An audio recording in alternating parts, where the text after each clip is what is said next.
শুভ সকাল, good morning বন্ধুরা। আজকে আমি মালবেরি গাছের আপডেট দেবো। খুব রিস্ক নিয়ে খুব ভয়ে ভয়ে গাছের ডালগুলো কেটেছিলাম। দেখেছিলেন গাছটা পুরো বড় বড় ডাল ছিল, ঝোপড়া ছিল। তো ডাল কাটার কারণ হচ্ছে ফল।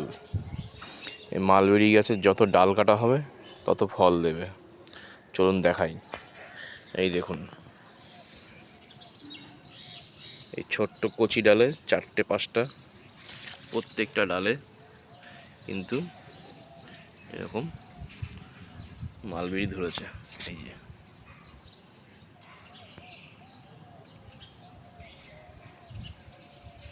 প্রত্যেকটা ডালে